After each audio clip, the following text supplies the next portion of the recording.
Welcome again to Profiles on Nantucket Community Television, Channel 18. I'm Charlie Walters. Since 1997, the Nantucket Preservation Trust has endeavored to preserve Nantucket's architectural heritage and its sense of place. And for the last 2 years, the executive director of the organization has been Mary Bergman. And Mary is here with me in the studio today. Thank you, Mary. Thanks, Charlie. Let's try to zero in on what I just said, which I stole from your website. Give us some specific examples of what the Preservation Trust does. Sure. So the Nantucket Preservation Trust, as you said, founded 25 years ago. Really what we do, I think the thing that we do that separates us from other organizations that are also interested in history or conservation, preservation, is we work with homeowners to put preservation restrictions on their properties. That's something that we have more than 25 preservation restrictions, which is or sometimes called preservation easements, which is a voluntary agreement that people enter into, which preserves the character-defining features of the exterior as well as the interior of their house. Some people say, well, we have this local historic district, it covers the whole island. That's the HDC. We have a National Historic Landmark that's administered by the Park Service. What's NPT doing? Well, those groups are only concerned with the exterior, the way the house looks from a public way, basically. And NPT is concerned with the interior of homes and also maintaining those traditional building methods and ways of maintaining and preserving a house. So we've got the preservation restrictions or easements. We have a scholarship where we send kids, they're usually in their late 20s, early 30s, to the North Bennett Street School in Boston to learn preservation carpentry, other historic trades. And I think of us sometimes as a translator between the homeowner who purchases a historic house and wants to restore it, make it, more comfortable, livable for modern life, but doesn't know, who do I go to first? So we will introduce them to that craftsperson who can look at your chimney that looks, it's listing to one side and you're thinking like, how will I ever get this fixed? To the experts that we have on this island, and we have some of the smartest, most talented people in the country. I mean, I'm not just saying that, but there are people that are living here on Nantucket that are working on, Mount Vernon, George Washington's tomb, doing the plaster work in there right now. And those people are here and they are, more than willing and thrilled to work on projects on Nantucket. So making those connections, I think that's a big part of what we do. And then we do those little plaques that you see when you walk around town, just educating people who lived here, who built this, why should I care? You said what the easements are, but how does that work? Yeah, so the easements, we have more than 25 preservation restrictions, easements. If somebody is interested in, they come to us one of two ways, basically, which is, the first is any project that's a historic preservation bricks and mortar project that's funded by the Community Preservation Act, the CPC, here on Nantucket. Because that's public money, something like there was recently a restoration down at NISDA in Wawinet, the Nantucket Island School of Design and the Arts. That investment is protected by a preservation restriction, which preserves the exterior, the interior in perpetuity. It's a document that travels with the deed. It's recorded at the Registry of Deeds. The other way is a private homeowner or private business owner wants to make sure that the work that they've done on a building to preserve a house will outlive them and continue on. I think one of my favorite examples of this is Matt and Sheila Fee's building at 79 Orange Street, which is now Flock. That used to be where the Nantucket Bake Shop was. Has that very cool Italianate facade. That was the facade of a grocery store. It was by the monument. Yeah, that was a facade at a grocery store by the monument, Monument Grocery, right? And that was where, Land Bank Mr. Park Monahan was put there. Yes. So they ended up, Liz Coffin and others saved that facade for years. And then when Matt and Sheila restored that building where Flock is, they married that facade to that building because Matt and Sheila's store had been a grocery store too. Mm-hmm. There were all these little grocery stores around town. So because that facade was something that had been threatened and endangered, now it was back at a identical building, they preserved it by putting this restriction on it so that nothing can be changed to the exterior of the building. It's a really great way to make sure that these buildings are going to outlive us and be here for the future generations to enjoy and see. So these are legal documents that Yeah. that carry this out. In a worst case scenario, let's say 100 years from now, somebody decides, to heck with this easement, I'm going to do what I want to do. At that point, when everyone today is no longer with us, who has standing to go after the person who would violate that agreement? Well, hopefully, the NPT will continue to be here in 100 years, long after we're here. The Nantucket Preservation Trust will be here. If there was some reason as to why the Nantucket Preservation Trust were to no longer exist, then these restrictions can be transferred to other similar organizations who have the ability to carry that out. So, for example, the town of Nantucket had a preservation restriction on 31 Western Ave, the Star of the Sea Youth Hostel. Decided that since CHDC is so inundated with applications and things they're reviewing, that restriction was transferred to NPT. So these things are kind of moved around if they need to be. It's hard to imagine what Nantucket will be like in 100 years. It's hard to imagine what it's going to be like in 10 years. It sure is. At the beginning, I mentioned architectural heritage. Does that include all forms of architecture on Nantucket? Michael May, who held this job before I did and who I worked with for 2 years, he used to say that we believe in preserving the best of every era. And I think that's really true, that Nantucket is not just one moment in time.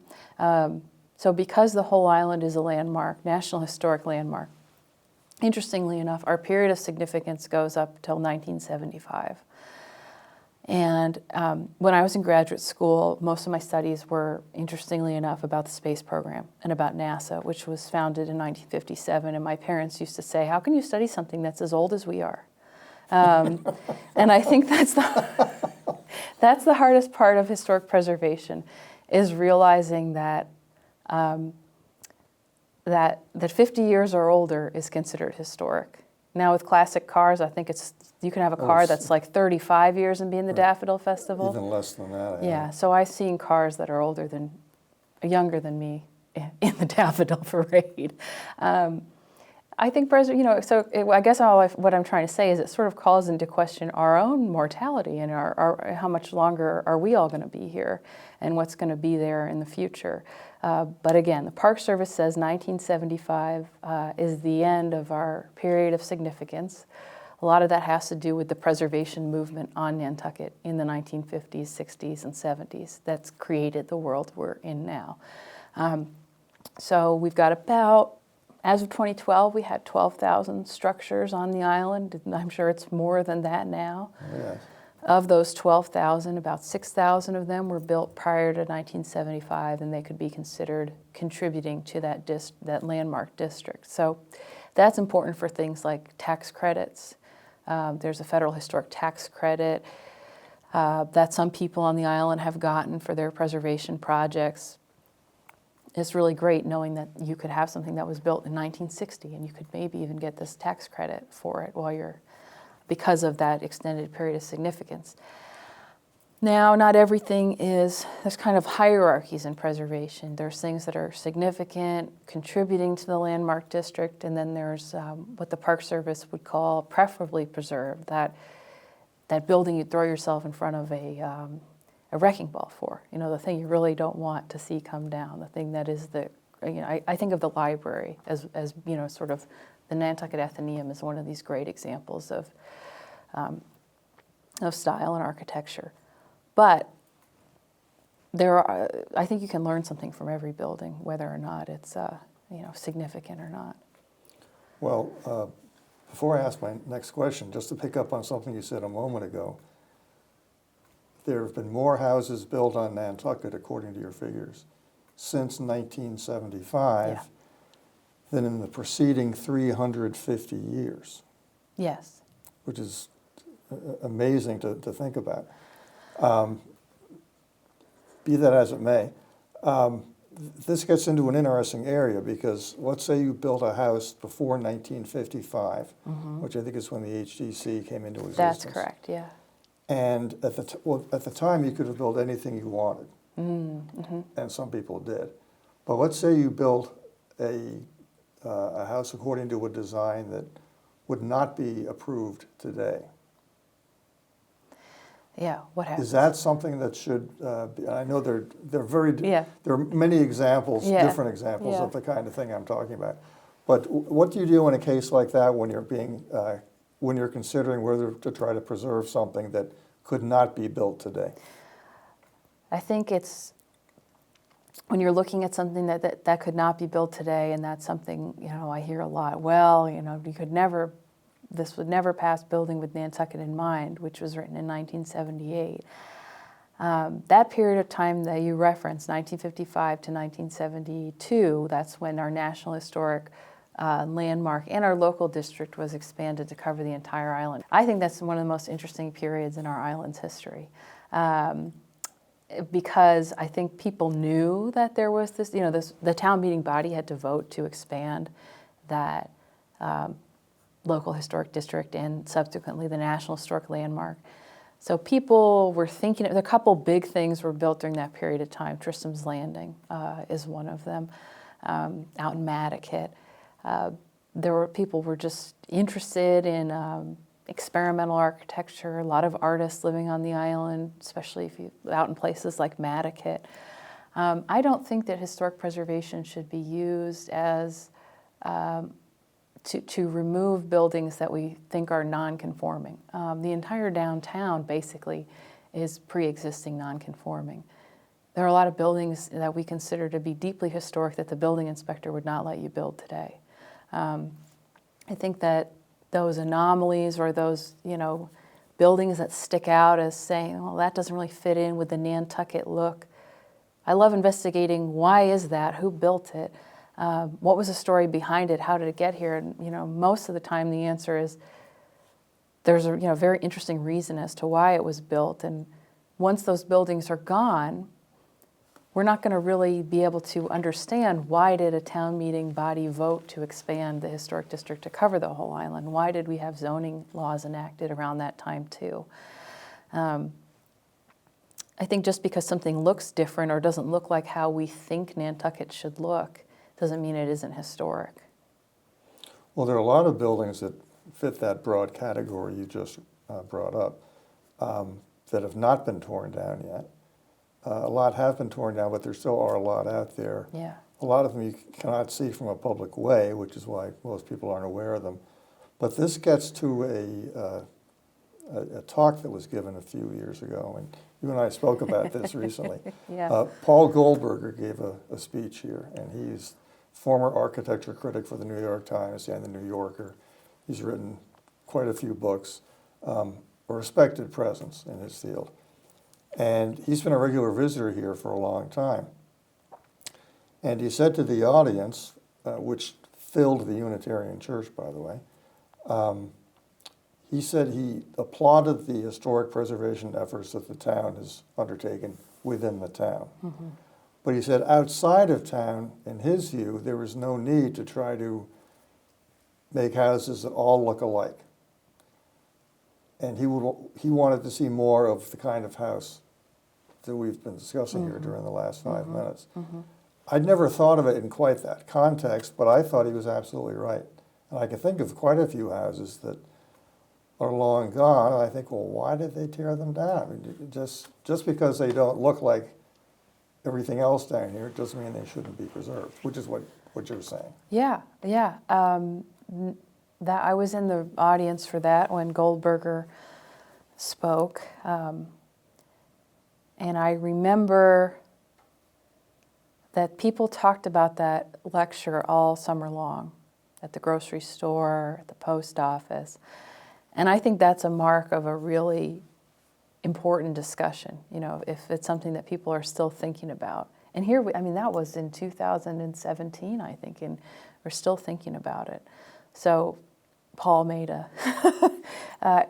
real impact on Nantucket. And I remember he rallied against this idea of preservation orthodoxy.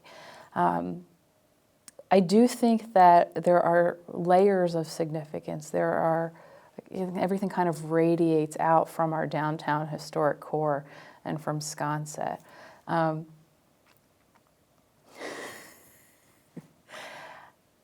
There's so many questions I would love to go back in time and ask the Quakers who were building on the island at the time. What do you think about solar panels? Would definitely be probably number one. What do you think about an 8-car garage? What do you think about a car parking on the sidewalks, the brick sidewalks?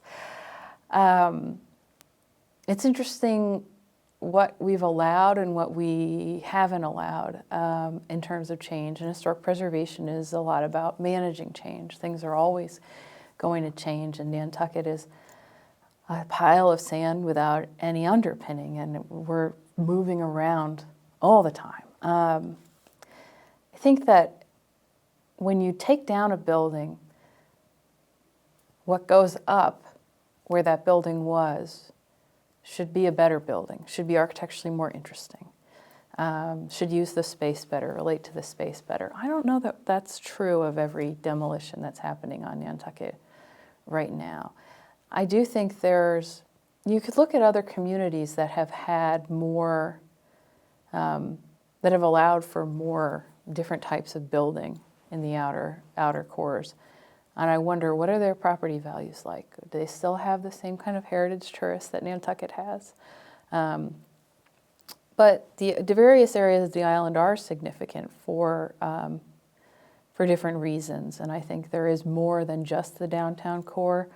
There's a lot of questions I'd like to ask the people who wrote Building with Nantucket in mind. I don't think I'm hoping to have a panel this summer. So about this, because I don't think there's been a text. It's hard to think of another text that's referenced so much on Nantucket that's had such an impact on builders, on architects, on preservationists, on just homeowners just looking to change the color of their door. I think that you have to think about what, personally, my belief is really about the building materials themselves. You're looking at the downtown building. If it was up to me, I'd be less concerned with things like paint colors, but I understand that is, really part of Nantucket's look. And I think that's one area that falls into more aesthetics, I think, than historic preservation, but historic preservation does conflate with aesthetics here, and those are two things that are, obviously of high value to the people who live here. I suppose there are some architects who would say that having these constraints have pushed them to think up different buildings that they wouldn't have built before. I often think about what would Nantucket be like if we'd gone the Kennedy-Bill route, or we really, became the national seashore, Yeah. where we had zones of development, but we really kept the downtown and Sconset kind of frozen in time, what that might have looked like. Frozen in time, yes, but then the question arises, frozen in what time? Because you just mentioned colors, for example. Yeah. And I've read in many places over the years, and you know much more about this than I do, if you had come to Nantucket 150 years ago or longer, you would have seen houses painted bright red or bright blue or colors that would be laughed out of an HDC meeting today. Yeah. So if you painted a house bright red on Main Street, that would be historically accurate, but there's no way in the world that's ever going to be okayed by anybody. Well, where does historical preservation begin and present day aesthetics begin? That's a great question. Yeah, where do, if you look at, one of my favorite pictures is a picture of the Athenaeum long before, the Wheatsea Children's Library was built, and there was like a candy stand or something next to it, covered in signs, next to a building that sometimes I think this thought exercise of like, what building would I send to the Henry Ford Museum if Nantucket was, sinking down into the sea or something, or to represent Nantucket? And to me, there's no if. Yeah, when. To me, it would be the Athenaeum. I think, architecturally, culturally, it's got it all. But there's this picture of this, and I do think they're selling like jellies and jams, next to the Athenaeum, and it's just covered in signs. Signs all over the place. The Nantucket that we're living in right now is not a Nantucket that has existed at any other moment except for 2022. It's not the Nantucket of the 1840s. It's the Nantucket that people kind of envisioned in the 1950s and 60s when the island was rebranding itself as this destination. And yeah, I think I'd be so interested to know, what do other towns do when it comes to questions of paint or satellite dishes, those sort of, these like visual intrusions. Paint doesn't hurt a historic structure. Gutting a house is what's really going to destroy the fabric of the island. There's so much gutting going on here right now, and I have this image in my head of the great-grandchildren of today's homeowners thinking, well, I'd kind of like to have this house back the way it was before it was gutted, and I'm hoping that there are architectural plans being saved around the island so that people will have something to refer to if that ever happens. I won't be here to see it, but it'll happen, I'm sure. It will happen because every generation rebels against the last one. And there were a lot of Victorian houses that were taken down on the island in the 1960s because the 1890s weren't that long ago. They really still weren't that long ago if you spend as much time in the Registry of Deeds as I do. But the 1960s people were kind of reacting. They saw Victorian homes as, that was their grandparents' architecture. And there are a number of houses on Fair Street that have that traditional Victorian form with that, gable forward and big 2/2 windows. But they don't have any of the gingerbread trim that you see on Martha's Vineyard. And that's because those houses were stripped of that trim in the 1960s as the island was kind of going back to this more colonial revival look. There were a lot of things that were removed to kind of create the Nantucket that we're in today. I do think that people are always going to look at what their parents or their grandparents did and say, what were you thinking? The many homes have been laser scanned. The University of Florida's Preservation Institute Nantucket is doing laser scanning. So we do have, and we really, urge the HDC to make people document interiors of buildings, buildings that they're going to be gutted. Certainly we've got as-built drawings of everything that goes to the HDC, and often that will show you the interiors. But the materials, if you were to rebuild an interior in an old home with modern materials like drywall, it just really wouldn't work because the width of the drywall is going to be much wider than the width of the plaster. The rooms are going to seem smaller. The light is not going to bounce around the way it would. And the thing about historic building materials, traditional building materials, is they last so much longer.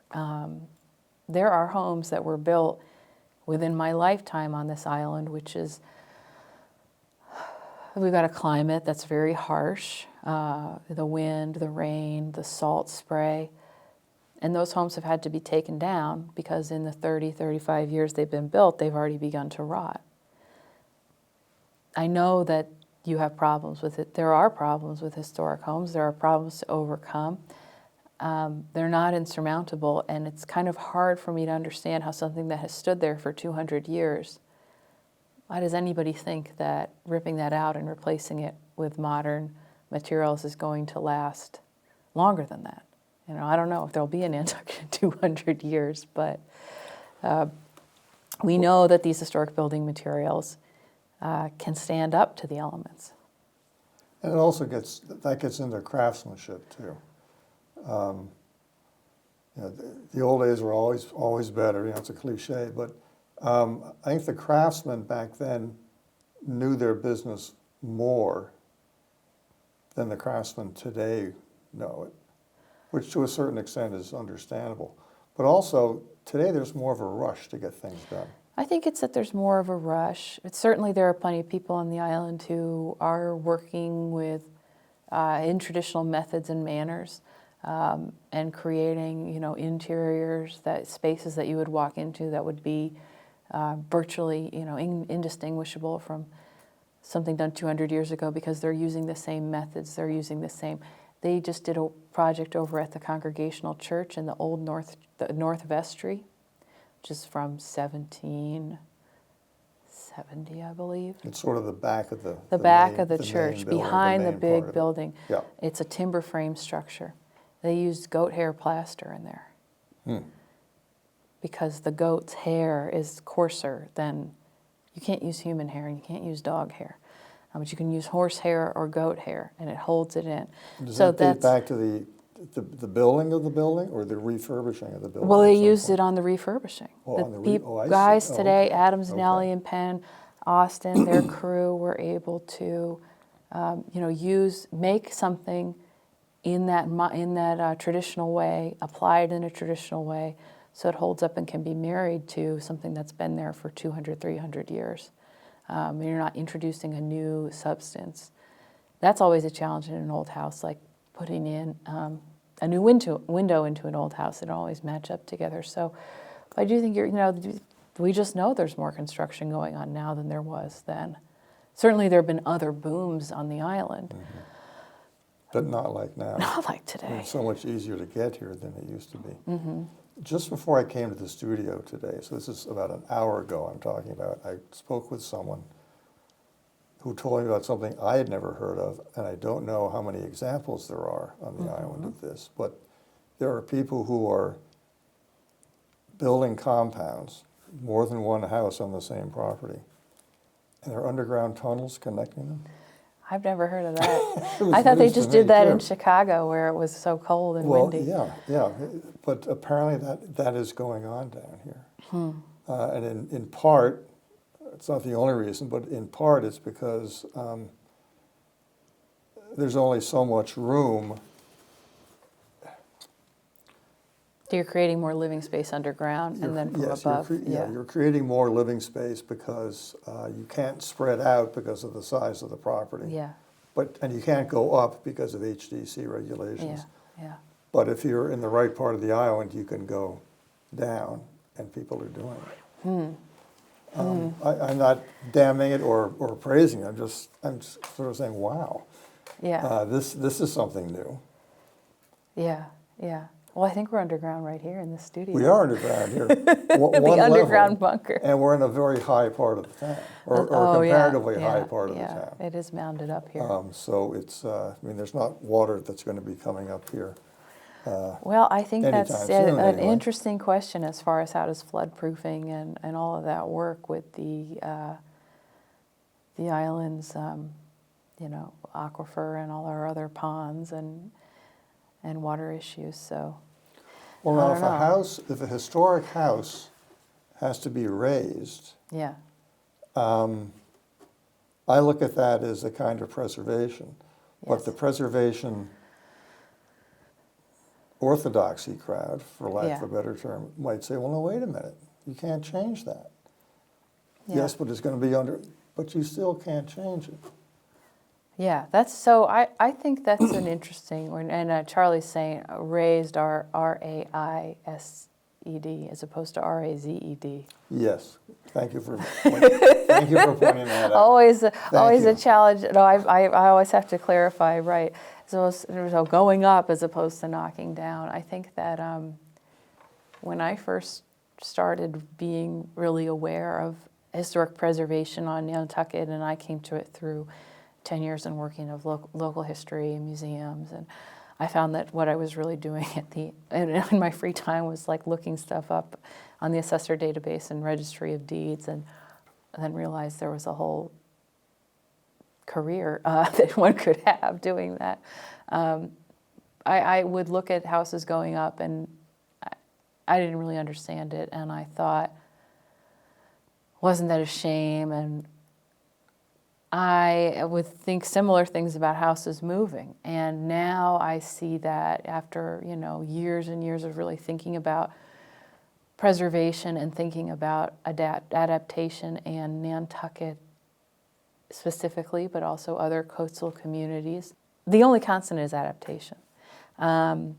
and I'm going to go back to where I'm from, which is the Cape.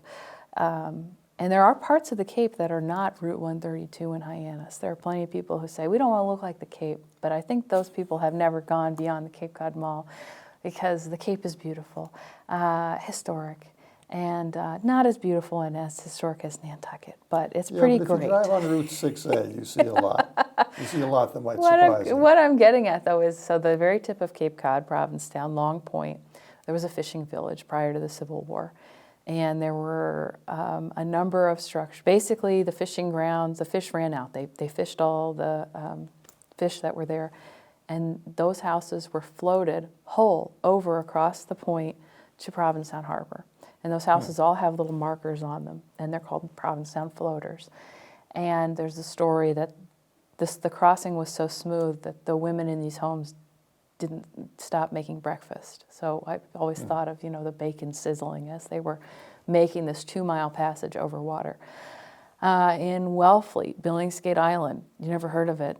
It's because it hasn't existed in our lifetime since 1905. There was a little island there, community. They had a baseball team. There was a lighthouse. That island is now only visible at the deadest low of tides. It's a shoal. Those houses were also floated across to Wellfleet, and they were put back into the town. Some of them were cut up 2-3 times. Here we've been moving houses. When we abandoned whale stations out in Quidnet, we moved houses across the frozen Saskatchewan to Sconset. We moved more houses than any other town in the state, we say today, with our overland and our modular homes. Houses have been dug out of the sand. We're just moving all the time because the water is there, and the water is always getting closer. I think that's the other hard thing is for our lifetime and really all of human memory, at least in America, so 200 so years, water's been over there on its side of the line. And it's hard to understand it's not going to stay there. So all of this is to say, now when I see a house that's been lifted up, I think, okay, that house is going to be here in the future. I'm glad that Nantucket HDC, the town of Nantucket, hired a group to come up with adaptation design guidelines because I think it's the thing that's tough is when these things are done piecemeal and you see this house was raised 6 feet and this house was raised 9 feet and they kind of look like crooked teeth. So having a plan, as much as possible, having neighborhoods elevated to the same height is helpful. I also think about our history of building out on piers and wharves and houses on stilts, and I do think that's part of our maritime tradition, the way that our architecture was built. I think we're going to have to expand our minds a little bit about what Nantucket can look like in the future if we want to be able to stay here. That's what that Envision Resilience Design Challenge that Remain did a couple of years ago with students from Harvard Graduate School Design and Northeastern and University of Florida and other elite colleges kind of reimagined the Washington Street and Brant Point area. And if you walk down Brant Point right now, it's not the same. Albert Easton Street is not the same street it was 2 years ago, 3 years ago. The houses, there's a lot of change that's going on, and I think there's going to be more. So how do you, maintain and carry through those deeply historic structures in our town core? I think a lot of it, too, is about people. It's about methods. I ran into a young Nantucketer today who said he was, really hoping to buy a sailboat because he wanted to go out and go fishing and sail back like his ancestors did. Yeah. And I say that's like that intangible cultural heritage that's so important that we're losing. Scalloping, fishing, artists working along Washington Street, people coming to Nantucket because it was a place that inspired them, and all the great works of art that were created because of that. So that's all part of historic preservation too, and I think thinking about what are the things that we can carry with us that will last beyond these buildings is really interesting, and we can look to. There are plenty of other cultures, many indigenous cultures who've been continually kicked off of their land, and they've had to carry their traditions with them. lessons that we should be looking to. Well, this brings me back to something else that's in your mission statement, which is the phrase sense of place. Yeah, yeah. Please expand. Sure. So a sense of place really are all those intangibles. You're walking down Orange Street and you hear the bells ringing at the Unitarian Church. You see the smoke curling out of the chimneys. You hear the boat at 6:30 and noon and 8 and 10.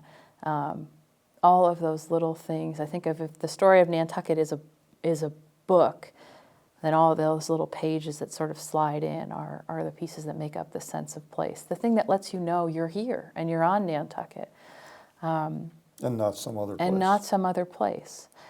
And not like you go into there's I suppose a good way to understand sense of place is to think about a nothing place. And again, we'll go back to the Cape Cod Mall. That might be a nothing place, unless you were a teenager on the Cape, and then it was a cool place years and years ago. But Well, that place could be Mall, anywhere. you could be at a mall in Omaha, Correct. or in Seattle, or Yeah. in Houston, or Yeah, exactly. There's nothing that lets you know you're here.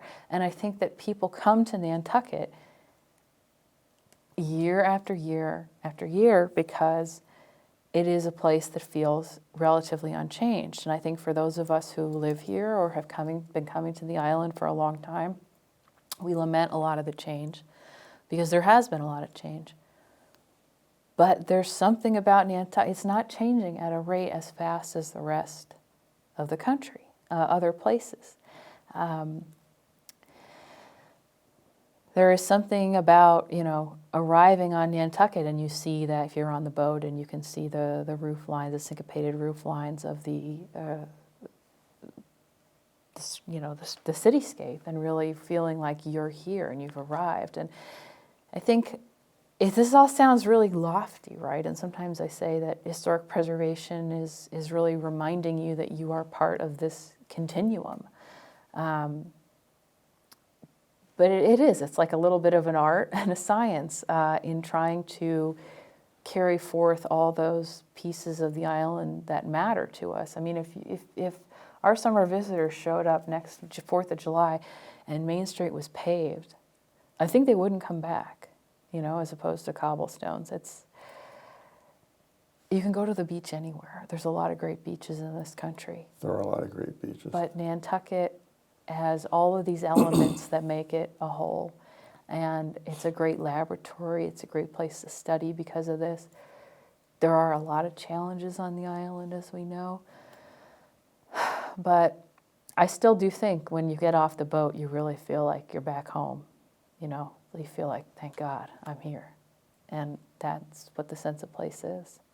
Well, there's no place that's quite like this. I mean, you can go to Bar Harbor, Maine, and see some similar architecture. You can go to, believe it or not, parts of the Midwest and see some grasslands. You can find good beaches in the Canadian Maritimes and so on and so forth.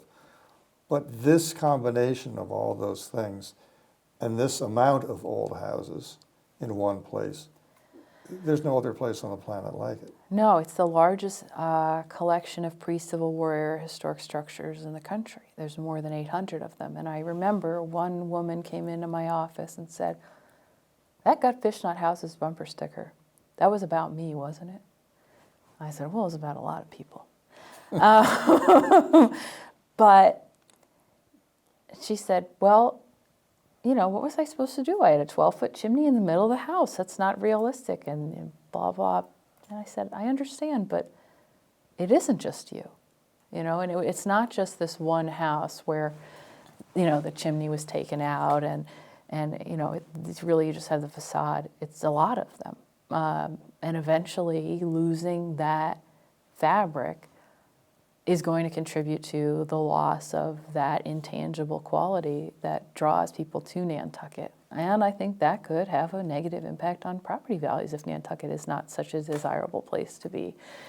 Historic preservation is part of the story of why Nantucket has been such a success, and that includes a financial success as well. I think that I'm really looking forward to the day when a house that has a preservation restriction on it is something that people really say, oh, I really need that house because it has the original windows and the original floors, and it's, there's nothing like it and it's unique. It'd be one thing if these new interiors were lasting 100 years, but we know they're not. And I would go back and say, what's wrong with the chimney in the middle of the house anyway? Keeps you warm. That was the whole point. Exactly. One thing that was so interesting is during, we'll say that the first year of the pandemic, when so many people were at home all of the time, people realized why their homes had previously had doors and 2 or 3 little rooms. It's so, when you're cooking onions in the kitchen, you don't smell it in the bedroom. It's so you can go into a room away from your children or your spouse. But the open floor plan doesn't really work when you have people in the past spent a lot more time in their homes, I think, than we do. They didn't have a lot of the third spaces there certainly wasn't, you go down to the coffee shop or you didn't go to the, Athenaeum and read the newspaper for a couple of hours or whatever. Your home was your world. And I think we went back to that for a while, and I had wondered, were people going to say, gee, I'm really happy I'm in a house that has all these little rooms, so you can kind of sequester yourself. Mm-hmm. It's interesting to see how is architecture going to change because of the pandemic. There were a lot, all those huge office buildings that nobody's using anymore. Yes, and yet there's a housing crisis in so many places. But yeah. The dots really haven't been connected yet. It's because we don't rule cases. the world yet, Charlie. That may be a good thing in my case. Before we go, I want to talk a little bit, or have you talk just a little bit, in brief, about some of the other things that the Trust does. For example, house consultations. Yes, house consultations, that's sort of what I was alluding to about that idea of like a translator. We'll happily, if you own a historic house, so we'll say, 50 years old or older, but generally we look at houses that, are about 75, 100 years old or more. We're happy to come visit the house with a little team we put together, which is myself, usually an architectural historian or an architect, preservation carpenter. I've got a guy who's happy to crawl under a house and take a look and see what condition the timber frame is like, all depending on what your concern of the house is. You want to know what the original, what things should you keep. Nobody is ever going to tell you have to keep your bathroom the way they built it in the 1970s. That's another thing I should say at least once during this conversation, is that kitchens and bathrooms are all, when we're putting a preservation restriction on, those are like always exempted because that's where people are, nobody wants to live in a museum. Nobody is asking you to live in a museum. So happy to come over and do that. We do the house markers and the house histories, where if you're interested in knowing who lived in your house before, who built your house, we can go back through the Registry of Deeds and the Nantucket newspapers and a couple other sources and come up with a history of the house for you. And that's a really nice gift if you have a friend who's recently bought a house and you're trying to think about what to get them. Love to see those markers on the houses and let people know a little bit more of Nantucket's history.